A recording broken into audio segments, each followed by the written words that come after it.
Se acerca un mes donde se conmemora una tradición muy especial e importante, la muerte y resurrección del ser humano más excepcional que ha caminado en este mundo. Estoy un 100% seguro que desde niño, a pesar de disfrutar comiendo pescado frito con arroz y los suculentos huevos y conejitos de chocolate, en tu mente de infante te preguntaste, a ver, en estas fechas se conmemora la muerte y resurrección del Hijo de Dios, Jesus Christ. Pero ¿por qué los huevos de chocolate? Las iglesias se esmeran en explicar el sufrimiento de Jesús cuando lo clavaron a la cruz y de cómo, de esta manera, gracias a su sacrificio, se quitaron los pecados de la humanidad. Hay películas que grafican las 14 estaciones del Vía Crucis de una manera muy sadomasoquista e incómoda de ver. Demasiado explícito diría yo, aunque tal vez necesario. Culpa de Mel Gibson. Pero, ¿por qué un conejo? Hasta aquí podríamos decir que está claro el porqué de la celebración de la Pascua. Resumiéndolo, sería la muerte y resurrección de Jesús. Entonces, ¿qué chucha tiene que ver un conejo que pone huevos de chocolate? ¿De dónde viene esta tradición? ¿Quién de nuestros ancestros fue el comediante milenario que vinculó la muerte de Jesús con un conejo que pone huevos de chocolate? ¿O serán acaso estas ideas producto de un ritual satánico? Los conejos se reproducen por crías vivas, todos lo saben, y lo único redondo que sale por la retaguardia de un conejo no es precisamente chocolate. Entonces, ¿por qué chuchan los huevos? ¿Será acaso que un conejo le hizo el amor a una gallina criada en los campos de Willy Wonka y ¡paf! Nacieron los huevos y conejitos de chocolate? A pesar de ser una teoría bastante razonable y aceptada por la comunidad científica, no tiene relación con Jesús y de cómo lo masacraron los romanos.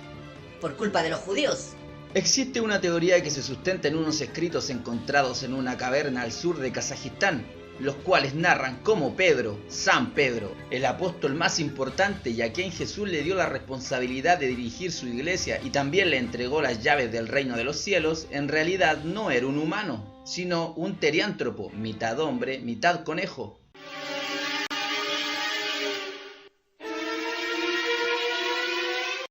El cual, posterior a la muerte del Hijo de Dios, debido a la persecución de los romanos hacia los creyentes de las enseñanzas de Jesús, inició una secta en donde un grupo muy reducido de personas compartían en secreto las enseñanzas de Jesús, potenciando las mismas con diversas hechicerías asociadas al esoterismo, incluyendo en estos rituales sacrificios de carne y sangre. También se habla de un ritual en particular que describe cómo Pedro compartía su sangre con los primeros miembros de la secta, y al tomar esta sangre les transmitía poderes mágicos que los convertían en conejos, obteniendo una super fuerza sobrehumana útil para pelear contra los romanos y habilidades de brinco para saltar como conejos y arrancar en caso si se veían sobrepasados en las batallas que tenían. Muchas de estas prácticas se fueron perdiendo por el paso de los siglos y solo quedan algunas pistas. Por ejemplo, el sombrero del Papa. No tiene sentido que el sombrero sea tan alto. Esto es porque los primeros papas, si bien podían mantener su forma humana, en ocasiones de relajo sus orejas sobresalían. En cuanto a los huevos de Pascua, como ya saben, los excrementos de los conejos son de forma esférica. Y resulta que los mismos miembros de la secta comenzaron a guardar sus propias heces que se producían posterior a comer de los sacrificios, y cuando éstas se secaban, las pintaban con distintos colores y las utilizaban como adornos, sin mencionar que también las regalaban cada año al conmemorar la muerte de Jesús, simbolizando unos huevos, que era la representación de una vida nueva que nace. Las personas que recibían estos huevos como regalos, obviamente externas a la secta, desconocían el trasfondo de dichos huevos, y durante los siglos venideros siguieron con esta tradición, pintando mierda seca y regalando estos falsos huevos a personas que no sabían su significado. Esta es una teoría conspirativa bastante aceptada entre los expertos investigadores del tema que tratan de explicar los orígenes de las tradiciones de la Pascua. Entonces hasta acá se conocería la visión cristiana, la visión conspirativa y faltaría la visión pagana y la judía, que creo la judía es la más interesante. Los judíos en estas fiestas celebran Pesaj, que en su significado literal significa pasar de largo, que fue cuando Dios pasó de largo por las casas de los hijos de Israel en Egipto. Recordar que los hijos de Israel eran esclavos de los egipcios, es ahí que entonces Dios, y señalar que era el verdadero Dios de esos tiempos, el de Real Dios, el del Antiguo Testamento, el Dios despiadado, machista, opresor, no deconstruido, el mismo que no se andaba con mariconadas, y si era necesario ahogar a toda la humanidad porque no se estaban comportando como él lo ordenaba, sencillamente los mataba a todos. Todo comienza cuando este Dios, con el fin de que el faraón le diera la libertad a los hijos de Israel, desató su furia en contra de los egipcios y los dioses paganos a los que adoraban. Resulta que Moisés y Aarón fueron donde el faraón y le dijeron al faraón que su Dios le tenía el siguiente mensaje: deja ir a mi pueblo para que me celebren fiestas en el desierto. Obviamente el faraón los mandó a la chucha y se les cagó de la risa en sus caras y los mandó de vuelta al trabajo forzado. En Éxodo capítulo 7, versículo 3 al 5 señala: pero yo endureceré el corazón del faraón para multiplicar mis señales y mis prodigios en la tierra de Egipto. Y el faraón no los escuchará, y entonces pondré mi mano sobre Egipto y sacaré de la tierra de Egipto a mis ejércitos y a mi pueblo, los hijos de Israel, con grandes juicios, y sabrán que yo soy el Señor cuando extienda mi mano sobre Egipto y saque de en medio de ellos a los hijos de Israel. Acá se puede ver cómo Dios podía liberarlos cuando quisiera, pero Dios quería pegarse el show y que este hecho de su liberación fuera memorable, y de paso darle una paliza a los falsos dioses egipcios. ¿Y cómo lo hizo? Mediante las 10 plagas, en donde cada plaga fue peor que la anterior, derrumbando por completo la sociedad egipcia. Es interesante señalar que cada plaga fue un ataque directo a las deidades de la mitología egipcia. Éxodo capítulo 12, versículo 12 dice: yo Jehová ejecutaré mis juicios en todos los dioses de Egipto. Diosito planeó una paliza. La primera plaga fue dirigida al dios Api, dios y guardián del río Nilo. Acá Dios, ante la mirada del faraón y de sus siervos, convirtió en sangre todas las aguas de Egipto, ríos, arroyos, estanques y sobre todo sus depósitos de agua, tanto en las vasijas de madera como en las losas de piedra.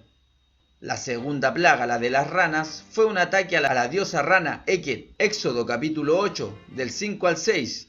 Dijo el Señor a Moisés: di a Aarón, extiende tu mano con tu vara sobre los ríos, sobre los arroyos y sobre todos los estanques, y haz que suban las ranas sobre la tierra de Egipto. La tercera plaga, la de los piojos, Éxodo capítulo 8, versículo 16, dice: entonces el Señor dijo a Moisés: di a Aarón, extiende tu vara y golpea el polvo de la tierra, para que se convierta en piojos por toda la tierra de Egipto. Este charchazo de Dios fue dado a la diosa Sebek y Jeb, ambos dioses de la tierra. La cuarta plaga fue la plaga de las moscas, un ataque al dios Utachi, dios de las moscas. Vaya mierda de dioses que tenían los egipcios, tal vez se merecían las plagas. Éxodo capítulo 8, versículo 24. Y Jehová lo hizo así, y vino toda clase de moscas y molestias sobre la casa del faraón, sobre las casas de sus siervos, y sobre todo el país de Egipto, y la tierra fue corrompida a causa de ella. La quinta plaga fue la plaga de la peste al ganado. Este ataque fue dirigido a la diosa madre Hathor y Pat, dios creador o dios padre. En esta plaga Dios mató caballos, asnos, camellos, vacas y ovejas pertenecientes a los egipcios, mas el ganado de los hijos de Israel no murió ninguno. Dios es un sniper bastante preciso. La sexta plaga fue la plaga de las úlceras. Este fue un ataque al dios de la medicina, Imhotep. Éxodo capítulo 9, versículo 10. Y tomaron cenizas del horno y se pusieron delante del faraón, y la esparció Moisés hacia el cielo, y hubo un sarpullido que produjo úlceras tanto en los hombres como en las bestias. La plaga número 7, la del granizo, fue dirigido a Set, dios de las tormentas, y Nut, dios del cielo. Éxodo capítulo 9, versículo 23. Y Moisés extendió su vara hacia el cielo, y Jehová hizo tronar granizo, y el fuego se descargó sobre la tierra de Egipto. La octava plaga, la de las langostas, fue un golpe a Isis, diosa de las cosechas, y si bien fue un bajón en la violencia que venía escalando, las langostas cubrieron todos los campos egipcios, devorando en su totalidad las plantas y todos los frutos de los árboles. Gente que murió de hambruna por montones no es menor tampoco. La novena plaga fueron las tinieblas. Por 3 días, un golpe a uno de los dioses más poderosos de los egipcios, dioses Amon-Ra, dios del sol, y Tot, dios de la luna. Éxodo capítulo 10, versículo 21. Entonces el Señor dijo a Moisés: extiende tu mano hacia el cielo, para que hayan tinieblas sobre la tierra de Egipto, tinieblas tales que puedan palparse. Entonces Moisés extendió su mano hacia el cielo, y hubo una densa tiniebla en toda la tierra de Egipto por 3 días. No se veían los unos a los otros, y nadie se levantó de sus hogares por 3 días, pero todos los hijos de Israel tenían luz en sus moradas. Y finalmente, cual top de Dross, llegamos al número 10, la muerte de los primogénitos. Un golpe al dios Horus, dios del faraón, y Osiris, dios de la resurrección. Al faraón le decían el Horus vivo. Éxodo capítulo 11 versículo 4. Entonces Moisés dijo: así dice el Señor, como a medianoche yo pasaré por toda la tierra de Egipto, y morirá todo primogénito en la tierra de Egipto, desde el primogénito del faraón que se sienta en su trono, hasta el primogénito de la sirvienta que está detrás del molino. Y habrá un gran clamor en toda la tierra de Egipto, como nunca antes lo ha habido y como nunca más lo habrá. Durante esta última plaga, antes que sucediera, Dios le dice a Moisés y a Aarón que realicen algo muy peculiar, y esto sería el sacrificio de Pesaj, matar a un cordero o un cabrito macho de más de 1 año sin defectos por familia, y cenarlo en la noche. Esta cena se iba a dar mientras estaban muriendo los primogénitos de los egipcios. La sangre del sacrificio del cordero debe ser bebida y pintar con la misma sangre los postes y el dintel de la puerta. Solo los que pintaran las vigas de la puerta de la casa, los primogénitos, iban a sobrevivir. Vaya, vaya, vaya. Entonces, egipcios o israelitas pudieron salvarse y la furia de Dios iba a pasar de largo en esta última plaga. Solo debían obedecer las órdenes de Dios. No sacabas nada con ser hijo de Israel y solo tener mucha fe, o solo decir yo creo en Diosito. Si no sacrificabas el cordero y no pintabas la puerta de tu casa, cagaste. Dios iba a matar a tu primogénito. La palabra fe en hebreo se escribe umuna, que significa obedecer. Solo decir yo tengo fe y creo en Dios no sirve de ninguna weá. Debes demostrarlo con obediencia y acciones. Después de semejante cagada, según Éxodo capítulo 12 versículo 30, el faraón se levantó de noche, él y sus siervos y todo Egipto, y hubo un gran clamor en Egipto, pues no había casa en la que no hubiera un muerto.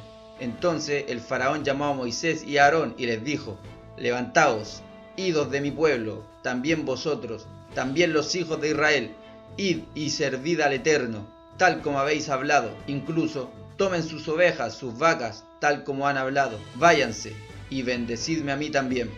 Luego de esta larga historia podemos señalar que las fiestas de Pascua, según los judíos, es la liberación del pueblo judío de la esclavitud de los egipcios. Ahora faltaría el paganismo, y por paganismo se entiende la práctica de religiones politeístas que no son aceptadas ni por el cristianismo o el judaísmo. Originalmente el término pagano proviene del latín paganus, que quiere decir habitante del campo o aldea. En la antigüedad, los pueblos germánicos y celtas, que eran paganos, celebraban la llegada de la primavera con festividades que incluían símbolos de la fertilidad, como los huevos o los conejos. Los huevos eran vistos como símbolos de renovación y fertilidad, debido a su asociación con la vida y la eclosión. En la antigua cultura germánica se decoraban los huevos y se intercambiaban como regalos durante la primavera como parte de las celebraciones de Ostara, una diosa asociada con la primavera y la fertilidad. Por otra parte, una coneja entra en un periodo de fertilidad cada 14 días y la gestación es de 28 a 31 días, con un periodo de lactancia de 56, totalizando un periodo de 87 días, dividido en 365, pudiendo dar a luz en 4 ocasiones en el año. Por cada camada, la coneja puede tener entre 4 a 8 conejos. Entonces, cada coneja en el año puede llegar a parir 42 crías. ¿Qué más fértil que eso? Por esto, en algunos lugares los pobres conejos son considerados una plaga, pero en muchas culturas antiguas, debido a la mencionada alta tasa de reproducción y su asociación con la primavera, cuando los animales salen de sus madrigueras después del invierno, en las celebraciones de Ostara, el conejo era considerado como un símbolo de fertilidad y de renacimiento. Cuando el cristianismo se expandió por Europa, adoptó algunas de estas tradiciones paganas y las integró en sus propias celebraciones. Es así como la Pascua cristiana, que ya celebraba la resurrección de Jesucristo como un acto de renovación y vida, incorporó los símbolos de fertilidad como los huevos y los conejos como parte de sus tradiciones. En cuanto al chocolate, su asociación con la Pascua se desarrolló más tarde en la historia. Se cree que la tradición de regalar huevos de chocolate durante la Pascua se originó en Europa en el siglo XIX, cuando los empresarios chocolateros capitalistas vieron la idea de negocio y comenzaron a moldear huevos de chocolate para imitar los huevitos de las gallinas y así poder ganar platita en la temporada festiva. Analizando estas distintas visiones y con todos estos datos sobre la mesa, ¿qué tipo de Pascua vas a conmemorar tú? Solo dependerá de ti y las creencias que incorpores en tu vida.